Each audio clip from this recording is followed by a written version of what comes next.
यसअघिको प्रवचनमा विश्व प्रसिद्ध पाश्चात्य दार्शनिक, साहित्यकार, प्राध्यापक एवं वैज्ञानिकहरूले पूर्वीय दर्शन एवं वेदशास्त्रको मुक्त कण्ठले प्रशंसा गर्दछन् भन्ने बुझ्यौँ।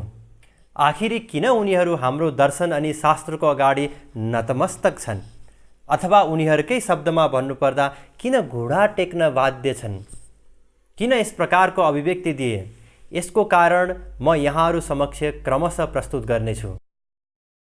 यदि कसैले पनि सनातन धर्मको शास्त्रहरूको अध्ययन गर्यो भने हाम्रो वेदशास्त्रको बारेमा तुरुन्तै प्रभावित हुने पहिलो आधार हो यसमा प्रयोग गरिएको भाषा। हजुर, संस्कृत भाषा। यहाँहरूलाई लागिराखेको होला आखिर संस्कृत भाषामा के विशेषता छ र जसले गर्दा यहाँका विद्वान मात्रै होइन पाश्चात्य भाषाविद एवं साहित्यकारहरू समेत नतमस्तक छन्। हो, संस्कृत भाषा। आउनुहोस् संस्कृत भाषाको उत्पत्ति, परिपूर्णता एवं अद्वितीय विशेषताहरूका बारे संक्षिप्तमा बुझौँ। संस्कृत शब्द सम र कृत धातुबाट बनेको छ। समको अर्थ हो सम्यक अर्थात् पूर्णतया अनि कृतको अर्थ हो सम्पन्न। अतः नामबाट नै प्रष्ट छ यो पूर्णतया सम्पन्न भाषा हो। अर्थात् अनादिकालदेखि आजसम्म संस्कृत भाषामा कुनै परिवर्तन भएको छैन, न भविष्यमा नै हुनेछ। संस्कृत भाषाको ज्ञान सर्वप्रथम सृष्टिकर्ता ब्रह्माजीले स्वर्गका ऋषिमुनिहरूलाई दिनुभयो। आज पनि स्वर्गादिक लोकहरूमा संस्कृत भाषाकै प्रयोग हुन्छ, त्यसैले यसलाई देव भाषा भनिन्छ। यस पृथ्वीमा नित्य सिद्ध सन्तहरूले वेद, उपनिषद एवं पुराण सँगसँगै संस्कृत भाषाको पनि ज्ञान दिनुभयो। संस्कृत भाषाको मुख्य विशेषता भनेको संस्कृत व्याकरण हो। संस्कृत व्याकरणको इतिहास हेर्दा भगवान शङ्करद्वारा प्रकटित महेश व्याकरण तथा अर्को एउटा ऐन्द्र व्याकरण पनि थियो, तर यी दुवै लुप्त भइसके। महर्षि पाणिनिले अष्टाध्यायीमा अन्य 10 सन्तहरू साकल्य, कश्यप, भारद्वाज आदिको नाम उल्लेख गर्नुभएको छ, जसले व्याकरण प्रकट गर्नुभएको थियो। तर उहाँहरूको व्याकरण पनि आज पूर्ण रूपमा उपलब्ध छैन। आज प्रचलित व्याकरण भनेको अष्टाध्यायी नामद्वारा प्रख्यात पाणिनि व्याकरण हो, जुन महर्षि पाणिनिले प्रकट गर्नुभएको थियो। महर्षि पाणिनिको प्रादुर्भाव तत्कालीन भारतवर्षको उत्तर पश्चिम गान्धारमा शालातुला नदीको तटमा भएको थियो।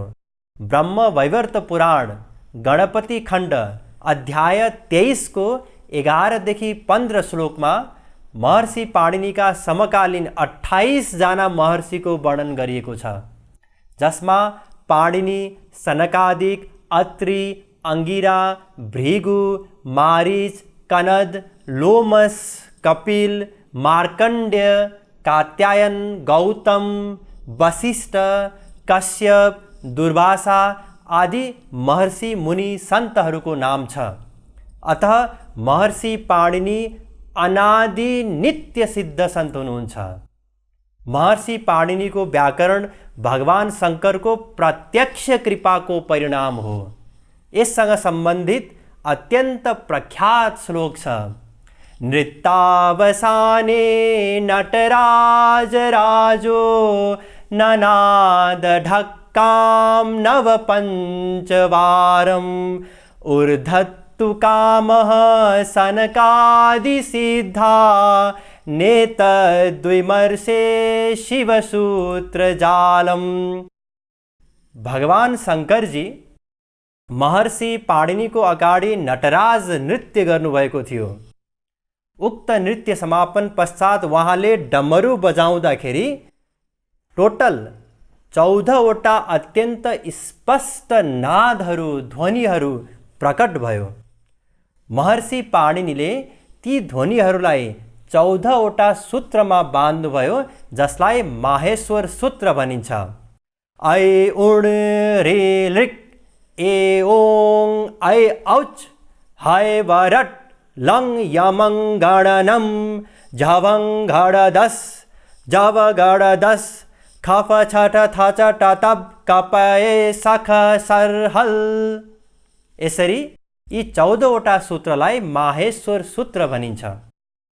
महर्षि पाणिनीले भगवान शङ्करले प्रदान गर्नुभएको उक्त ध्वनिलाई आफ्नो दिव्य मस्तिष्कमा धारण गरेर ती दिव्य आवाजको आधारमा संस्कृत व्याकरणको पुनस्थापना गर्नुभयो। महर्षि पाणिनीको अष्टाध्यायीमा 8वटा अध्यायमा 4000 सूत्रहरू छन्। स्मरण रहोस्, संस्कृत भाषा झैं संस्कृत व्याकरण पनि नित्य हो, अनादि हो। महर्षि पाणिनीले त्यसलाई केवल प्रकट गरिदिनुभयो। अब म यहाँहरूलाई संस्कृत भाषाका केही रहस्यहरू बताउँदैछु, जसलाई सुनेर संस्कृत भाषाप्रति यहाँहरूको दृष्टिकोण नै बदलिनेछ। वाह, यस्तो पो रहेछ भन्ने भावना बन्दछ। संस्कृत भाषामा 102 अरब 78 करोड 50 लाख शब्दहरू छन्। उता 17औं शताब्दीमा लन्डनमा प्रकाशित अङ्ग्रेजी भाषाको शब्दकोशमा केवल 3000 शब्दहरू थिए। हेर्नुस् कति विशाल अन्तर, कहाँ 3000, कहाँ 102 अरब। विश्वका सम्पूर्ण भाषाहरूमा संस्कृत भाषासँग नै कुनै पनि वाक्य सबैभन्दा कम शब्दमा भन्न सक्ने क्षमता छ। फोर्ब्स म्यागजिनको जुलाई 1987 को अङ्क अनुसार संस्कृत भाषा नै कम्प्युटरको लागि सर्वोत्कृष्ट भाषा हो। जर्मनीको 14वटा विश्वविद्यालयमा संस्कृत भाषा पढाइन्छ। नासाका वैज्ञानिक अनुसार अमेरिकाले 6th र 7th जेनेरेसन सुपर कम्प्युटर संस्कृत भाषामा आधारित भएर बनाउँदैछ। संस्कृत भाषाको अध्ययन गर्नाले मस्तिष्कमा अत्यन्त राम्रो प्रभाव पर्दछ। विद्यार्थीहरूले गणित, विज्ञान एवं अन्य विषयमा समेत राम्रो अङ्क ल्याउनेछन्। संस्कृत भाषाले स्मरण शक्ति बढाउँछ। त्यसैले गर्दा जेम्स जुनियर स्कुल लन्डनमा संस्कृत अनिवार्य छ। अनि त्यसैले गर्दा उक्त स्कुलका विद्यार्थीहरू हरेक वर्ष टपर्स हुन्छन्। आयरल्यान्डमा समेत यसको अनुकरण गरिएको छ। संस्कृत भाषामा गरिएको अनुसन्धान अनुसार संस्कृत भाषाको स्वरहरूको शरीरका विभिन्न ऊर्जा बिन्दुसँग सम्बन्ध छ। त्यसैले संस्कृत पढ्नाले, बोल्नाले, उच्चारण गर्नाले ती बिन्दुहरूलाई उत्तेजित गरी ऊर्जा बढाउँछ। यसले गर्दा रोगसँगको प्रतिरोधात्मक क्षमतामा वृद्धि गराउँछ, मस्तिष्कलाई शान्त बनाउँछ एवं तनावलाई न्यूनीकरण गराउँछ। संस्कृत बोल्नाले दैवी गुण आउँछ, आत्मचेतना जागृत हुन्छ, आत्मबल बढ्छ, सात्विक गुणको वृद्धि हुन्छ। अमेरिकी हिन्दू विश्वविद्यालय अनुसार केवल संस्कृत भाषा प्रयोग गर्दाखेरि नै जिब्रोमा भएका सम्पूर्ण नसाहरू सक्रिय हुन्छन्। त्यसैले गर्दा संस्कृत शब्दहरू उच्चारण गर्दाखेरि ऊर्जा बिन्दुहरू सक्रिय हुन्छन्। यसले रक्त सञ्चारमा समेत लाभ दिन्छ। रसियन स्टेट युनिभर्सिटीका अनुसार संस्कृत भाषामा भएका ग्रन्थहरू वेद, उपनिषद, श्रुति, स्मृति, पुराण आदिमा अनेकौं आधुनिक वैज्ञानिक रहस्यहरू छन्। नासासँग मात्रै 60,000 पाण्डुलिपिहरू छन्, जसमा खोजी कार्य चलिरहेको छ।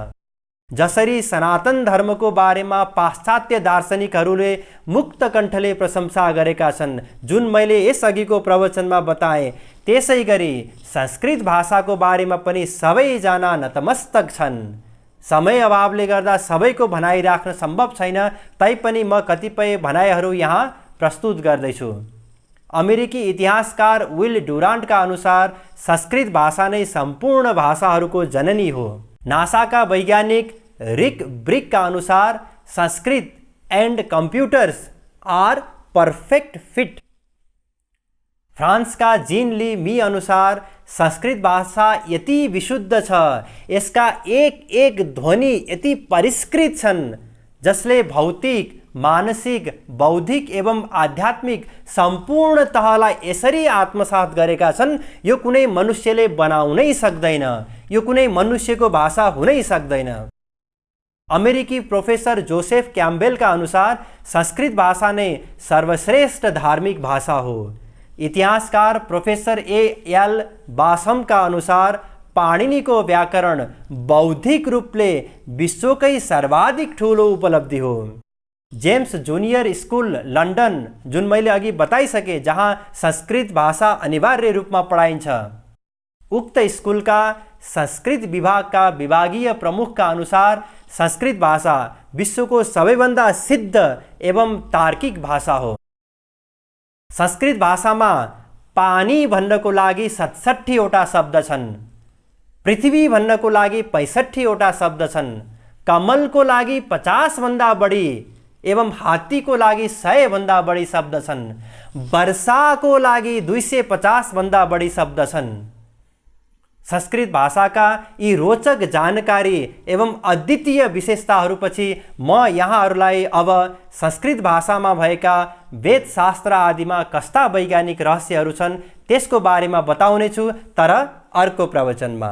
भगवान श्री पशुपतिनाथ की जय।